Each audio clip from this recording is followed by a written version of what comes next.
Vocês estão me ouvindo bem? Agora melhorou, né? Ok, passaram bem a noite? Dormiram bem? Aqueles que dormiram estão aqui, né? As cadeiras vazias são as cadeiras daqueles que não dormiram bem. Ok, noite boa ontem, não é? Muito agradável. O problema é que o Projeto Sola me deixou um pouco sem voz. Denis ficou sem voz, depois Emílio ficou sem voz, e agora sou eu um pouquinho com esse problema, culpa dos Guilhermes. Ok? Eu desci, fiquei ali naquele cantinho, e o som estava tão bom que eu não consegui ficar só ouvindo, fui cantar junto, e aí o que aconteceu? A voz está indo para o buraco. Mas, pela graça de Deus, esta é a última vez que eu falo antes de um tempo de férias, não é?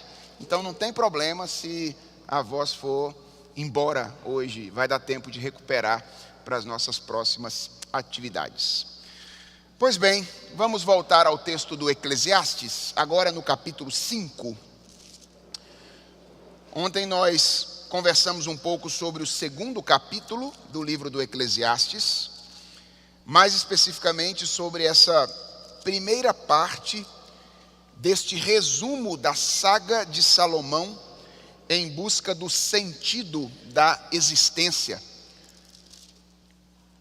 Vimos que Salomão começa o seu projeto de buscar ou tentar encontrar satisfação, sentido, através das experiências, por meio de um estilo de vida hedonista. E vimos como Salomão percebeu a falta de sentido que existe na vida debaixo do sol e oferece como alternativa única, exclusiva à experiência de sentido, uma abertura para o mundo acima do sol, o que só pode acontecer por meio de uma relação com o Senhor Jesus Cristo. Hoje nós vamos trabalhar com o capítulo 5 do Eclesiastes, a partir do verso 8 até o verso 9 do capítulo 6. Então nós vamos ler inicialmente toda esta passagem bíblica, Eclesiastes capítulo 5, verso 8, até o capítulo 6, verso 9. Eu vou fazer a leitura mais uma vez, peço a vocês que acompanhem de maneira silenciosa, atenta, e recebam com fé esta que é a palavra do nosso Senhor. Ela diz assim: se vires em alguma província opressão de pobres e o roubo em lugar do direito e da justiça, não te maravilhes de semelhante caso, porque o que está alto tem acima de si outros mais alto que o explora, e sobre estes há ainda outros mais elevados que também exploram. O proveito da terra é para todos, até o rei se serve do campo. Quem ama o dinheiro jamais dele se farta, e quem ama a abundância nunca se farta da renda. Também isto é vaidade. Onde os bens se multiplicam, também se multiplicam os que deles comem. Que mais proveito, pois, têm os seus donos do que os verem com os seus olhos? Doce é o sono do trabalhador, quer coma pouco, quer muito, mas a fartura do rico não o deixa dormir. Grave mal vi debaixo do sol, as riquezas que seus donos guardam para o próprio dano. E se tais riquezas se perdem por qualquer má aventura, ao filho que gerou, nada lhe fica na mão. Como saiu do ventre de sua mãe, assim nu voltará, indo-se como veio, e do seu trabalho nada poderá levar consigo. Também isto é grave mal, precisamente como veio, assim ele vai. E que proveito lhe vem de haver trabalhado para o vento? Nas trevas comeu em todos os seus dias com muito enfado, com enfermidades e indignação. Eis o que eu vi: boa e bela coisa é comer e beber e gozar cada um do bem de todo o seu trabalho, com que se afadigou debaixo do sol durante os poucos dias da vida que Deus lhe deu. Porque esta é a sua porção, Quanto ao homem a quem Deus conferiu riquezas e bens e lhe deu o poder para deles comer e receber a sua porção e gozar do seu trabalho, isto é dom de Deus. Porque não se lembrará muito dos dias da sua vida, porquanto Deus lhe enche o coração de alegria. Há um mal que vi debaixo do sol e que pesa sobre os homens. O homem a quem Deus conferiu riquezas, bens e honra, e nada lhe falta de tudo quanto a sua alma deseja, mas Deus não lhe concede que disso coma, antes o estranho o come. Também isto é vaidade e grave aflição. Se alguém gerar 100 filhos e viver muitos anos até avançada idade, e se a sua alma não se fartar do bem, e além disso não tiver sepultura, digo que um aborto é mais feliz do que ele. Pois debalde vem o aborto e em trevas se vai, e de trevas se cobre o seu nome. Não viu o sol, nada conhece. Todavia, tem mais descanso do que o outro, ainda que aquele vivesse 2 vezes 1000 anos, mas não gozasse o bem. Porventura não vão todos para o mesmo lugar? Todo o trabalho do homem é para a sua boca, e contudo nada se satisfaz o seu apetite. Pois que vantagem tem o sábio sobre o tolo, ou o pobre que sabe andar perante os vivos?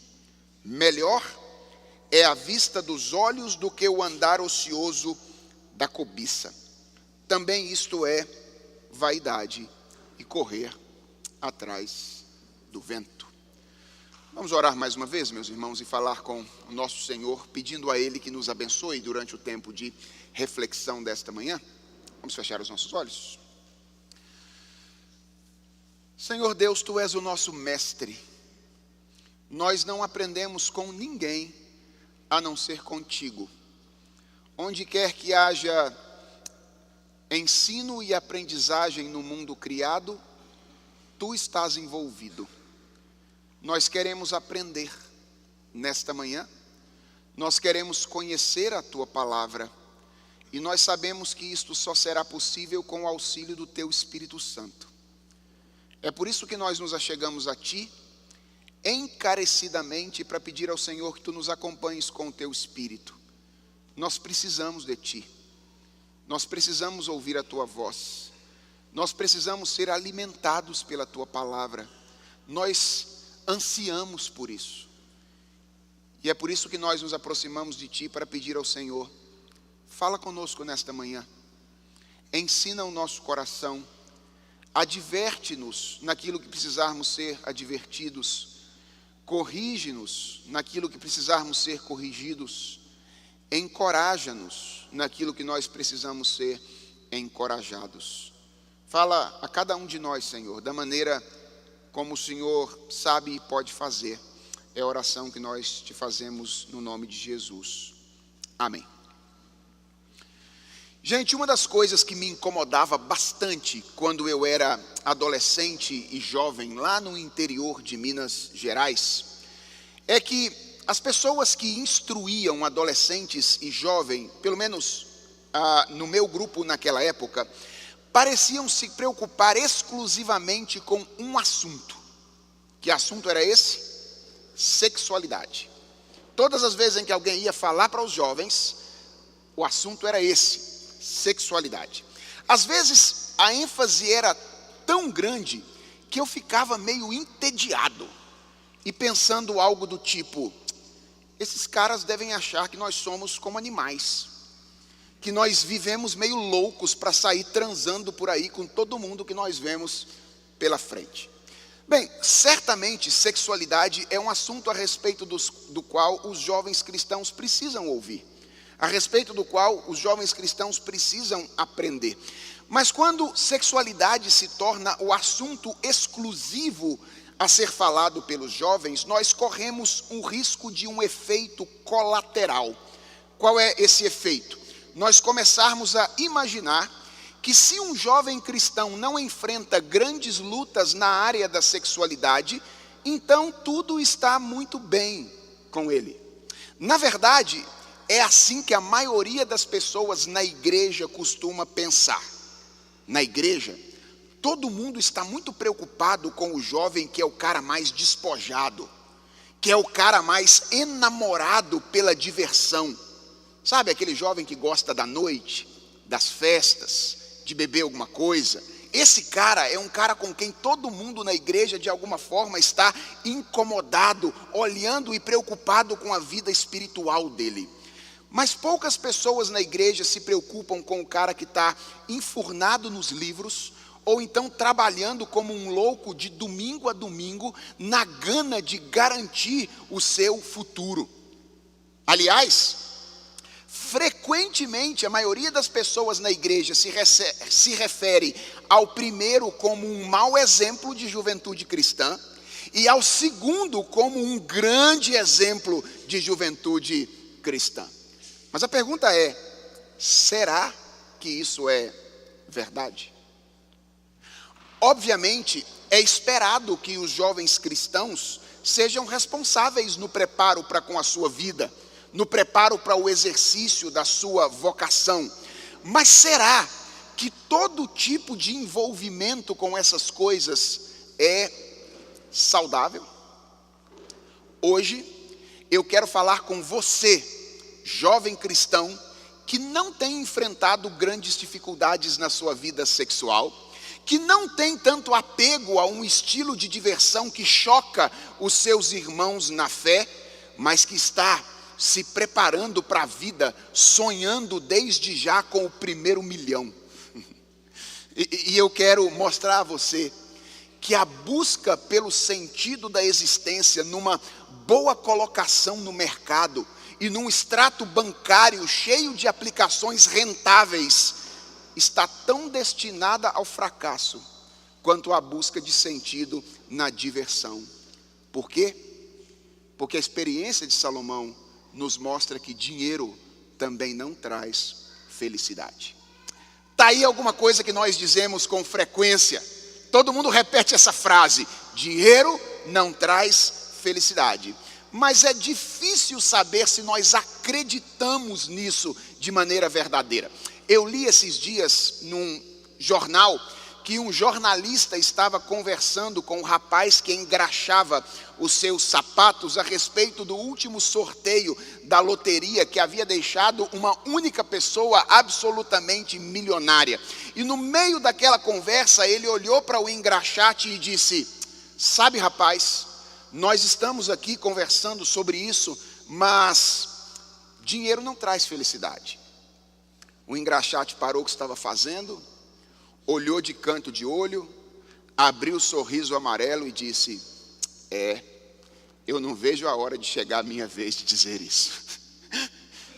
Dinheiro não traz felicidade. Essa é uma afirmação que nós costumamos fazer com frequência, mas isso não significa que nós necessariamente concordemos com ela. O Eclesiastes concordava. E ao contrário do engraxate da história que eu acabei de mencionar para vocês, dinheiro para ele não era um sonho distante. Se o pregador é mesmo Salomão, então o autor deste livro foi simplesmente um dos homens mais ricos que a humanidade já viu em toda a sua história. Recentemente a editora Vida Nova publicou em português uma espécie de biografia de Salomão que eu recomendo a vocês que leiam. Ela foi escrita por Philip Ryken. E uma das coisas que o Phil Ryken faz no seu livro é descrever a riqueza de Salomão a partir de um texto que se encontra no primeiro capítulo do livro no capítulo 10 do primeiro livro dos Reis. Ele chama a nossa atenção, o Phil Ryken, nessa sua biografia, para o fato de que a palavra-chave de primeiro Reis 10 é ouro. Essa palavra aparece nada menos do que 10 vezes, apenas ao longo da segunda metade do capítulo 10 do primeiro livro dos Reis. Algumas menções são meio genéricas, e essas menções não nos permitem medir a quantidade de riqueza de Salomão, fazer uma espécie de atualização para saber o quanto de dinheiro teria Salomão se ele vivesse na nossa época. Mas ainda assim, essas menções genéricas nos dão uma ideia do quão rico foi esse homem. Por exemplo, o verso 21 de 1 de Reis, do primeiro livro dos Reis, capítulo 10, diz o seguinte: todas as taças de que se servia o rei Salomão para beber eram de ouro. Ou seja, todas as vezes que Salomão ia tomar um copinho de água, ele bebia num copo de ouro. E também de ouro puro, todas as da casa do bosque do Líbano, uma das residências reais em Israel. Não havia nelas prata. Já seria nobre tomar água num copinho de prata, mas não tinha prata, porque nos dias de Salomão não se dava a ela nenhuma estimação. Ou seja, o ouro era tanto na época de Salomão que as pessoas não costumavam valorizar a prata naquela ocasião. Outras menções são mais específicas e elas nos permitem medir a quantidade, fazer uma espécie de atualização aproximada para termos uma ideia do quão rico seria Salomão se ele vivesse em nossos dias. Veja, por exemplo, o que diz o verso 14 do mesmo capítulo, primeiro livro dos Reis, verso 10. Diz assim: o peso do ouro que se trazia a Salomão em um único ano era de 666 talentos de ouro. Esse versículo se refere muito provavelmente à arrecadação do tesouro nacional em Jerusalém em um dos anos do reinado de Salomão, 666 talentos de ouro. O talento era a unidade de medida antiga para medir grandes quantidades. Em média, um talento dizia respeito a 36 quilos. Essa é a unidade de medida. Na última quarta-feira, antes de eu vir para cá, eu fiz questão de dar uma olhada no Dr. Google para saber qual era a cotação do grama de ouro no Brasil no dia 19 de junho de 2019. Era R$ 168,02, o grama de ouro. Isso significa que 1 quilo de ouro custaria R$ 168.020 na última quarta-feira. Se você multiplicar esse valor por 36, que é o valor de um talento de ouro, então nós teríamos o valor de R$ 6.048.720. Esse é o valor de um talento de ouro.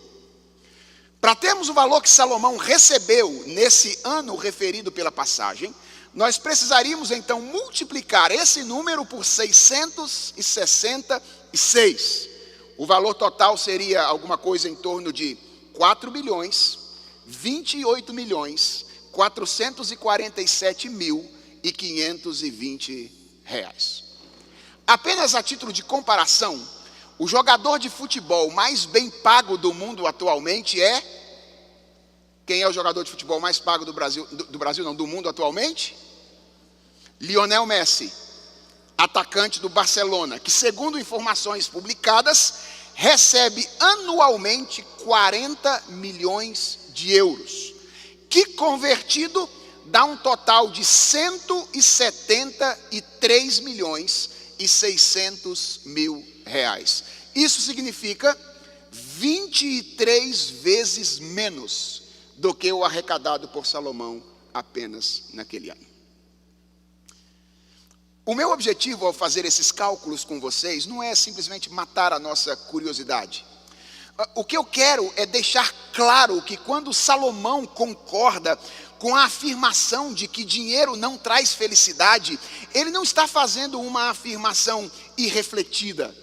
Salomão não é o cara que quer ter dinheiro e que olha de fora e diz, dinheiro não traz felicidade. Salomão é aquele indivíduo acerca de quem nós falamos ontem, que se propôs a uma investigação experimental para verificar a possibilidade de encontrar sentido e significado nas coisas desse mundo. Ele fez isso de peito aberto, a ponto de dizer, como disse no capítulo 2, tudo quanto desejaram os meus olhos, eu tive.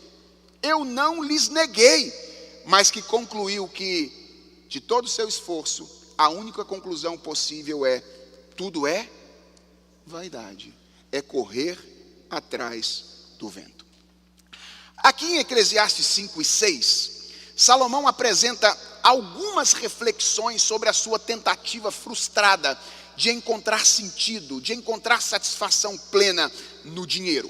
O estilo do texto é proverbial.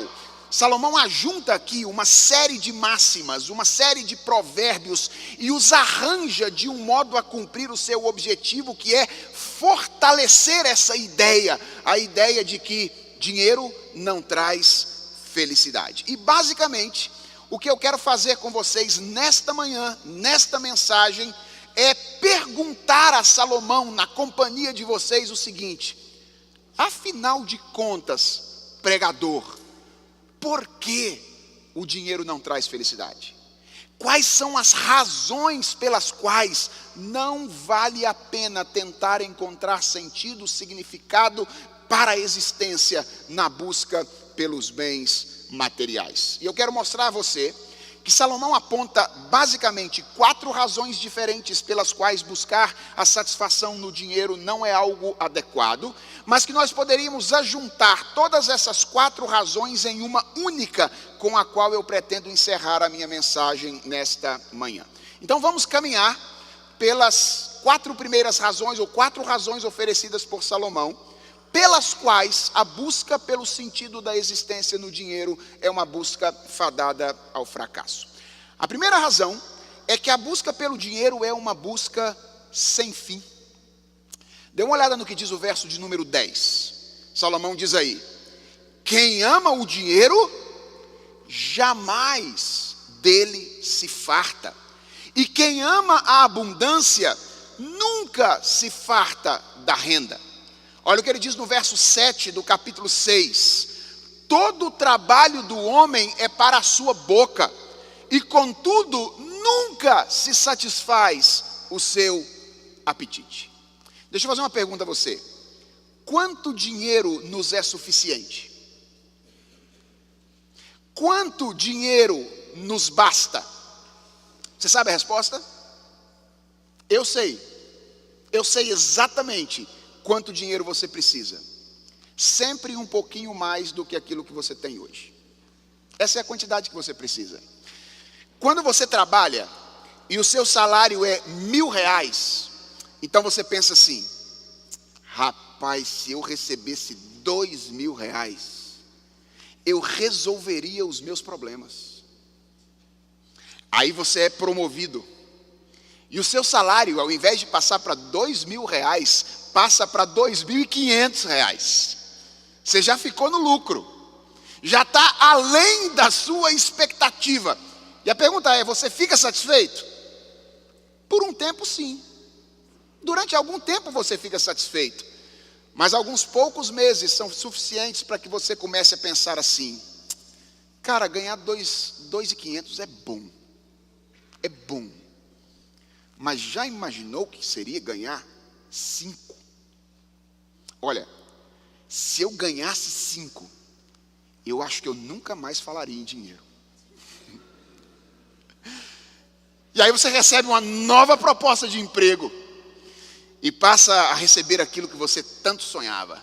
Durante algum tempo você fica satisfeito com R$5.000, mas não demora muito e você já está pensando em como seria ter o salário dobrado de novo, R$10.000.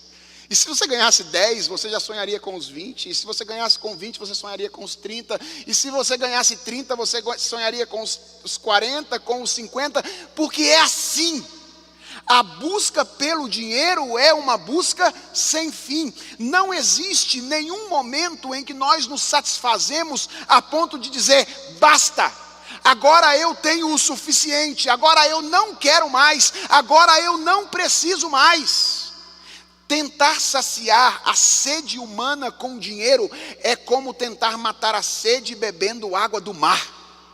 A sede nunca é saciada. Quanto mais água você bebe, mais água você deseja beber. Essa é a primeira razão pela qual, segundo o sábio Salomão, buscar o sentido da vida nos bens materiais é algo que não vale a pena, é algo que não faz sentido. O dinheiro não pode satisfazer o anseio do coração humano, porque a busca pelo dinheiro é uma busca sem fim. A segunda razão pela qual o sábio Salomão entende que o dinheiro não pode trazer felicidade é que muito dinheiro atrai amigos de ocasião e coloca os nossos relacionamentos sob suspeita. Veja o que diz o verso de número 11. Onde os bens se multiplicam, também se multiplicam os que dele comem. Que mais proveito, pois, têm os seus donos do que os verem com os seus olhos? O que Salomão está dizendo aqui é algo muito simples. O que ele está dizendo é: quanto mais dinheiro nós temos, maior é a chance de atrairmos para o nosso lado pessoas que são aproveitadoras, a ponto de Salomão, de nós passarmos da categoria de pessoas que usufruem dos bens que possuem, para espectadores daqueles que usufruem dos nossos bens. No anedotário popular, essa é a figura do cunhado, não é assim? Que a gente costuma falar do cunhado. O cunhado é aquele cara que está sempre perto, só esperando o próximo churrasco, só esperando a próxima viagem, só esperando. Eu sei que isso não é verdade, talvez hajam cunhados aqui, não é? Todos nós somos de alguma forma cunhados de alguém, mas no anedotário popular, essa é a ideia que nós, ou essa é a figura com a qual nós brincamos para nos referir ao fato de que sempre existem pessoas aproveitadoras ao nosso lado, e um dos efeitos colaterais disso é a insegurança quanto aos relacionamentos. Irmãos, a existência dos aproveitadores costuma gerar em pessoas que têm dinheiro certa dúvida a respeito da honestidade das pessoas que se aproximam dele. O rico frequentemente precisa lidar com a dificuldade de saber se quem se aproxima dele o faz por amor verdadeiro ou por conveniência.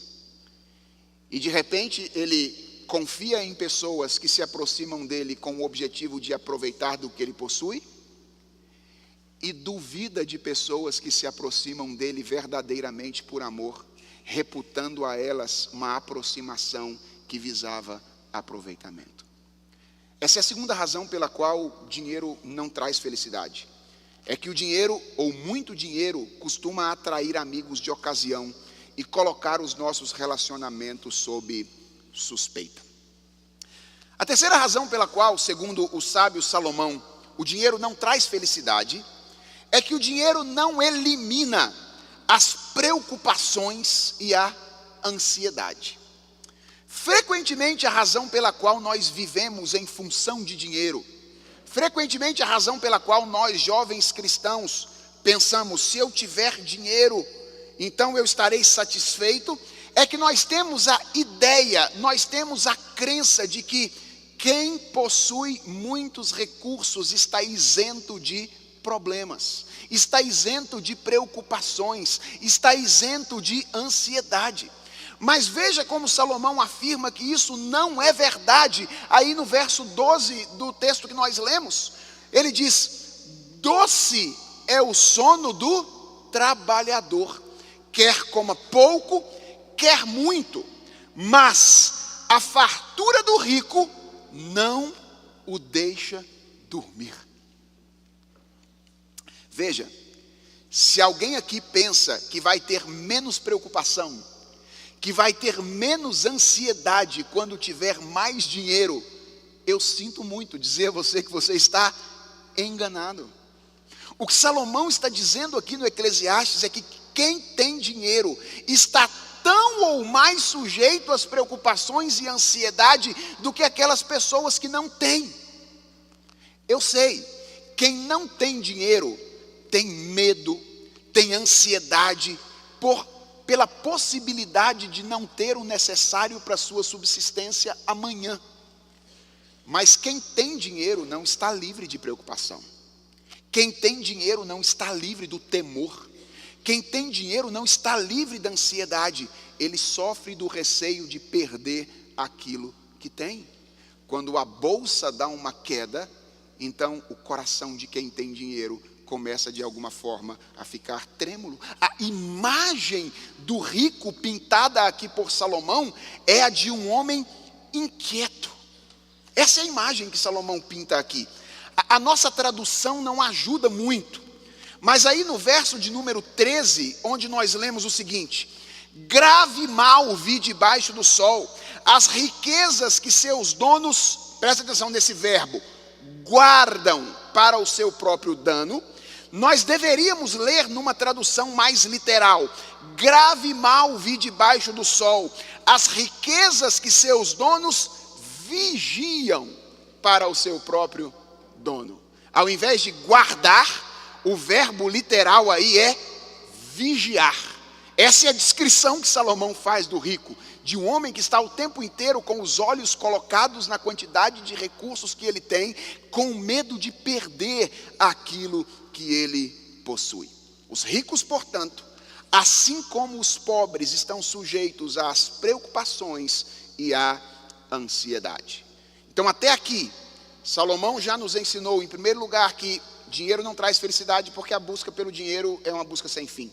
Segundo, o dinheiro não traz felicidade, porque muito dinheiro atrai amigos de ocasião e coloca nossos relacionamentos sob suspeita. Dinheiro não traz felicidade, porque, ao contrário do que nós pensamos, ele não elimina as nossas preocupações e o nosso risco de ansiedade. E por último, Salomão ensina que dinheiro não traz felicidade, porque nós vivemos sob o reinado da morte. É o que ele diz nos versos 15 e 16.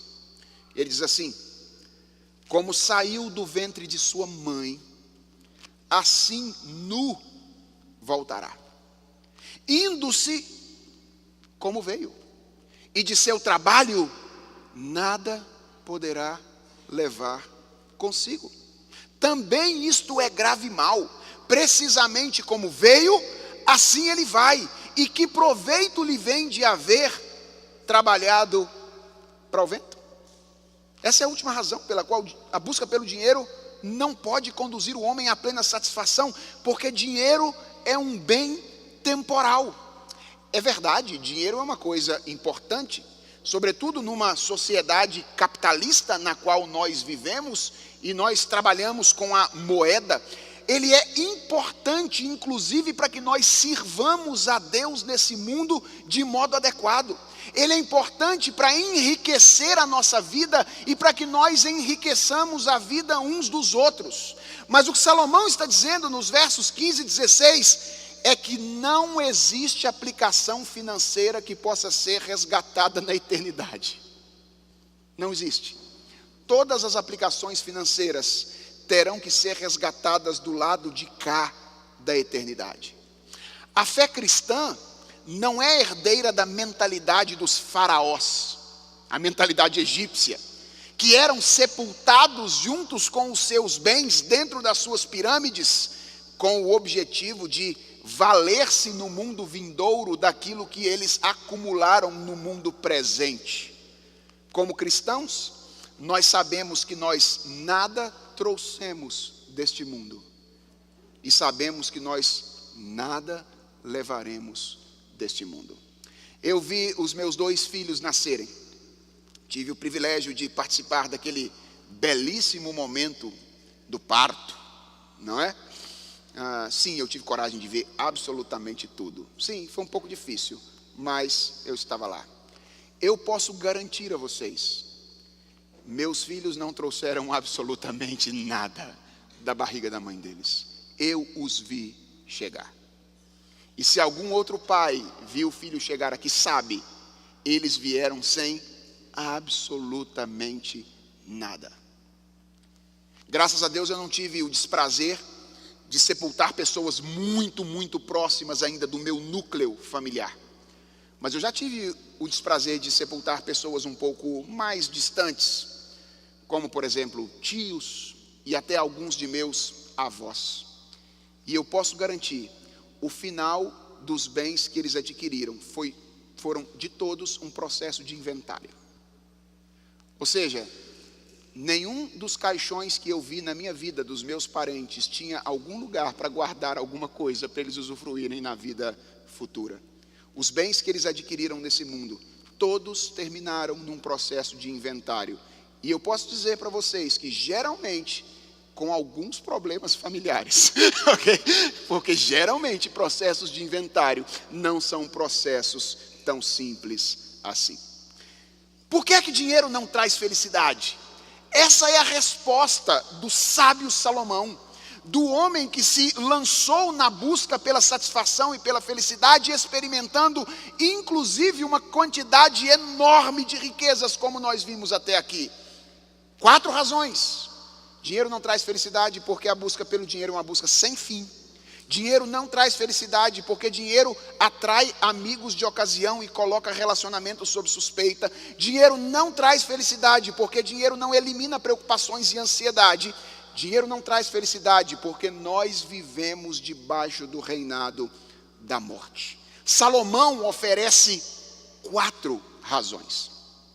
Mas como eu disse a vocês desde o início da minha mensagem, nós poderíamos reunir de alguma forma essas razões em uma só e aprofundá-las de maneira resumida. E se você quiser anotar isso, o que eu gostaria que você entendesse de modo bem claro nesta manhã, é que a razão pela qual o dinheiro não traz felicidade é que os nossos anseios verdadeiros são anseios da alma e que jamais poderão ser satisfeitos com bens materiais. Esta é a razão definitiva, esta é a razão final pela qual dinheiro não traz felicidade. Os nossos anseios não são anseios materiais. Os nossos anseios são anseios da alma, que jamais poderão ser satisfeitos por bens materiais. O que eu estou querendo dizer com isso é que quando nós vivemos obcecados por dinheiro, quando um jovem está vivendo a sua vida, se preparando para exercer a sua vocação, mas sonhando com o primeiro milhão, como se a sua segurança estivesse depositada na quantidade de bens que ele possui, na verdade não é dinheiro que ele está buscando. Na verdade, ele está buscando saciar uma série de desejos da alma, acreditando que o dinheiro é um caminho através do qual esses anseios podem ser satisfeitos. Deixa eu tentar explicar isso um pouco mais claramente. Muitas vezes, nós corremos atrás de dinheiro na busca por plenitude da nossa humanidade. Porque nós acreditamos que se nós tivermos dinheiro, nós poderemos adquirir alguma coisa que nos falta e nos fará sentir um pouco mais completos. É isso que faz a gente dar ouvidos àquelas propagandas de TV e comprar uma série de coisas que a gente vai usar uma vez e engavetar, como se nós estivéssemos respondendo aos maiores anseios da nossa existência. Já fez isso alguma vez? Você vê a propaganda de TV, e a propaganda de TV convence você que você será mais plenamente humano, mais plenamente você, se você tiver aquele produto. E você compra. Não só compra, você compra e fica ligando para a empresa para saber que dia que aquilo vai chegar. Porque afinal de contas, você está convencido de que o dia que você tiver aquele produto, você será mais pleno do que você é hoje. Até que o produto chega, você usa uma vez, você usa 2 vezes, e aonde é que está aquele produto agora? Engavetado, em cima de algum armário da sua casa, aquilo que antes prometera a você a plenitude de satisfação, agora já está guardado como se fosse algo sem importância. Por quê? Porque não era o produto que você queria. Você acreditou que o produto poderia trazer a você algo que você queria, que era a plenitude da sua humanidade. Outras vezes nós corremos atrás de dinheiro na busca por reconhecimento, porque nós acreditamos que se nós tivermos dinheiro, então nós seremos vistos pelos outros e considerados pelos outros de uma forma diferente. Afinal, as pessoas olham de modo singular para pessoas que ostentam dinheiro. As pessoas olham de maneira diferente para quem tem recursos. E é isso que faz a gente ficar endividado para trocar de carro só porque o nosso cunhado trocou. Às vezes a gente nem está precisando de um carro novo. O carro está excelente. Mas aí no dia do almoço de domingo, o cunhado chega com um carro diferente. Ele trocou de carro naquela semana. Todo mundo agora está interessado em ver o carro novo do cunhado. Aí você diz, vou ficar para trás não. Eu vou trocar de carro também. Vai no banco, pega um financiamento a perder de vistas e troca de carro naquela semana. Até perceber na semana seguinte que o carro que você estava antes era melhor do que o carro que você comprou. E que na verdade você recebeu tudo o que queria. Quando chegou no domingo seguinte, as pessoas olharam seu carro por uma hora e já não estão mais interessadas no carro que você comprou. Você não estava na busca de um carro novo. Você estava na busca de reconhecimento. É isso que nos faz, por exemplo, estourar o orçamento, entrar no cartão de crédito para ir a um restaurante de supetão com os amigos, onde nós jamais iríamos de forma refletida se nós estivéssemos sozinhos. Já fez isso alguma vez? Está todo mundo reunido? Todo mundo vai naquele restaurante? Em sã consciência, você jamais iria lá. Se fosse planejar, jamais iria lá. Mas como você não quer ficar para trás na turma de amigos, o que você faz? Pega o cartão de crédito, entra no cartão, paga 12% de juros para depois, porque você não quer perder a oportunidade de reconhecimento. Você não estava à busca de dinheiro, você estava na busca de ser reconhecido pelas pessoas. Outras vezes nós corremos atrás de dinheiro na busca de segurança. Porque nós imaginamos que se nós tivermos mais dinheiro, então nós temos maior probabilidade de uma vida tranquila no futuro. E deixa eu dizer a vocês, é isso que faz com que muitas pessoas, homens principalmente, se sintam justificados por sacrificar a sua saúde, a sua família e o seu lazer num altar para um Deus. Um altar que nós erigimos para um Deus cujo nome é trabalho. Por que homens sacrificam sua família, sacrificam sua saúde, sacrificam o seu lazer, sob a explicação de dizer, na verdade eu estou garantindo o futuro da minha família. Se eu não fizer isso agora, se eu não sacrificar a minha família, se eu não me sacrificar, se eu não sacrificar a minha saúde, então eu não desfrutarei de segurança para o futuro. É um sacrifício no altar deste Deus trabalho. Finalmente, nós corremos atrás de dinheiro na busca de eternidade. Nós corremos atrás de dinheiro frequentemente na busca de plenitude.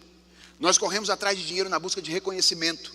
Nós corremos atrás de dinheiro na busca de segurança. E nós corremos atrás de dinheiro na busca de eternidade. Alguns, literalmente, como é o caso dos adeptos da criogenia, por exemplo, que gastam um dinheiro enorme para manter o seu corpo congelado, com a expectativa de a ciência descobrir a possibilidade da ressurreição e eles voltarem à vida oportunamente. Gente que está gastando dinheiro na busca de eternidade. Eu sei, a maioria de nós não tem dinheiro para mandar congelar o corpo, ok? Mas nós não estamos livres desta busca, deste anseio por eternidade de maneira menos literal, como a maioria dos mortais que se satisfaz com a eternização do nosso nome. Ou seja, pelo menos virei placa de rua. Ou, pelo menos virei o nome da sala mais importante da minha igreja. Agora a sala do conselho da minha igreja se chama Sala Reverendo Felipe Fontes. É a eternização do nome. Você entende por que o dinheiro é incapaz de trazer felicidade? Porque não é de dinheiro que nós precisamos. Aliás, não é de dinheiro, ou não é atrás de dinheiro que nós estamos correndo atrás. Nós estamos correndo atrás da plenitude da nossa humanidade, de relacionamentos significativos, de segurança e de eternidade. E o ensino da palavra de Deus é o de que essas coisas não podem absolutamente ser encontradas no dinheiro ou em qualquer outro algo, porque essas coisas só podem ser encontradas em alguém: Jesus Cristo. Jesus Cristo é o Verbo eterno de Deus. Ele é antes de todas as coisas. E Ele é o eterno de Deus que adentrou o tempo para que todos aqueles que se relacionam com Ele sejam feitos eternos, como Ele é. É a eternidade que você quer? Não é no dinheiro que você vai encontrar. É na comunhão com o eterno que se fez carne e habitou entre nós, para que nós que somos carne fossem feitos eternos como Ele é. Jesus não é apenas Deus eterno, Jesus é plenamente homem. Ele é plenamente Deus, mas Ele também é plenamente homem.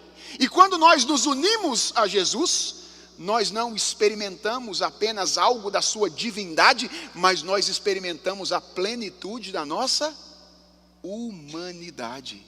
Porque é a partir da nossa relação com Ele que nós começamos a ser conformados de glória em glória à sua imagem. E através da ação do Espírito Santo em nós, nós temos a imagem de Cristo formada em nós dia após dia. É plenitude de humanidade que você quer experimentar? Não é no dinheiro que você vai encontrar.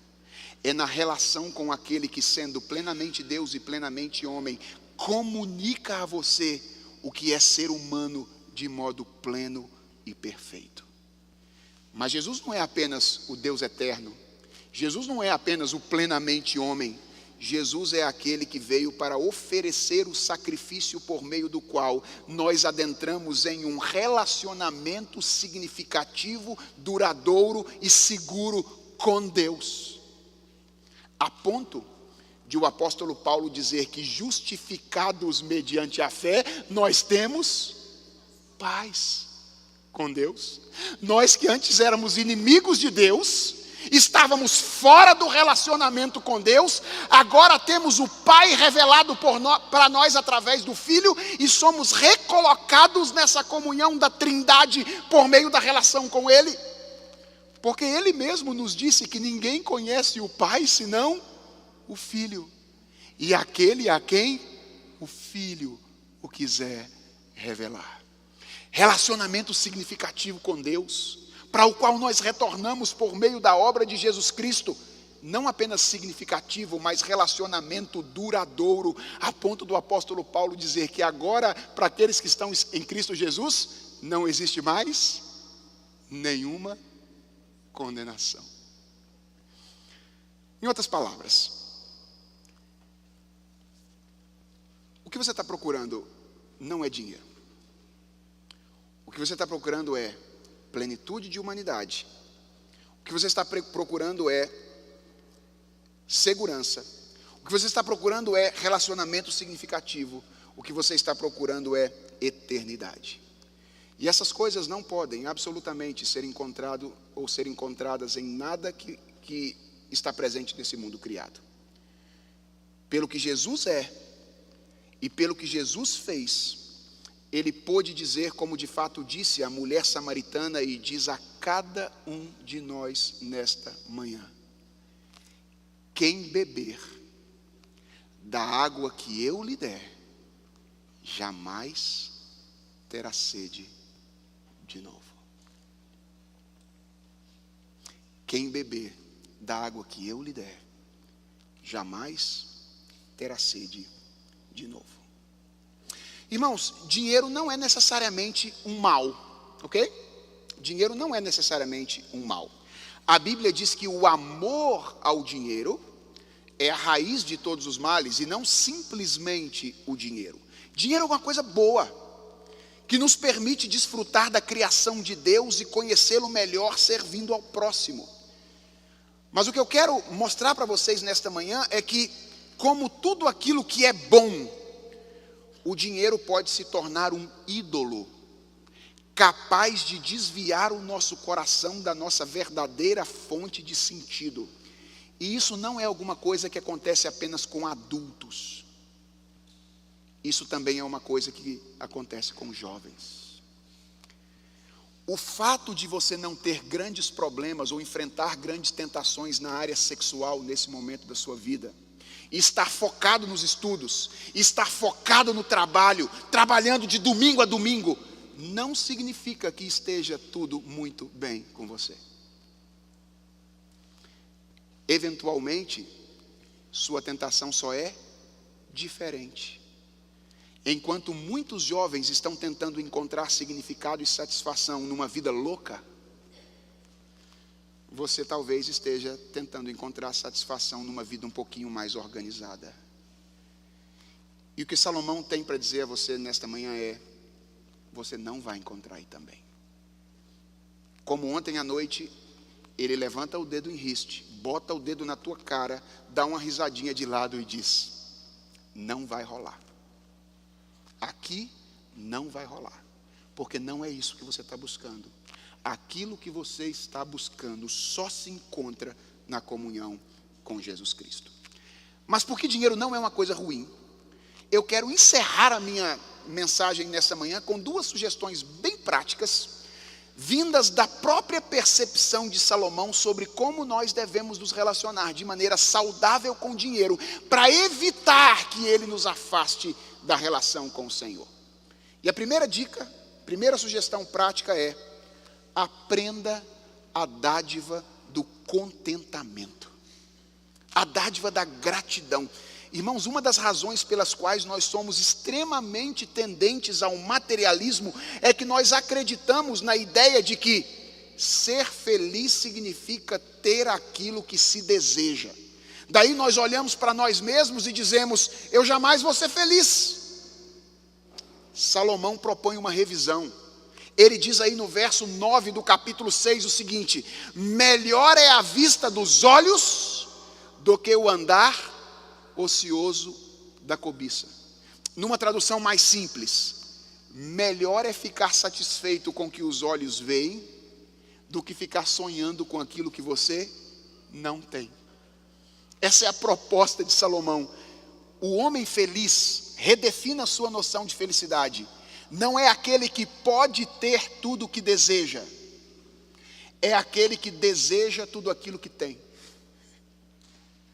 O homem feliz não é aquele que pode ter tudo aquilo que deseja. O homem feliz é aquele que deseja, aprende a se relacionar de maneira plena, de maneira profunda com aquilo que tem. Então, você quer se relacionar com o dinheiro de maneira adequada? Aprenda a ser grato a Deus pelo que possui. Aprenda a usufruir as coisas que Deus deu para você de maneira grata. A dádiva do contentamento. E a segunda orientação para você nesta manhã é uma orientação que eu acho que os seus pais não vão gostar muito. Mas qualquer coisa, mandem eles me escreverem e eu converso com eles, tá bom? Aprenda a gastar dinheiro. Essa é a segunda orientação. Aprenda a gastar dinheiro. Eu não sei se precisa dizer isso para jovem, né? Aprenda a gastar dinheiro. Sabe por quê? Porque nós podemos começar a suspeitar de que nós estamos buscando a nossa satisfação no dinheiro. Nós podemos começar a suspeitar de que o dinheiro está se tornando um ídolo para nós, quando nós temos prazer em nossa conta poupança e lamento por nossa conta corrente.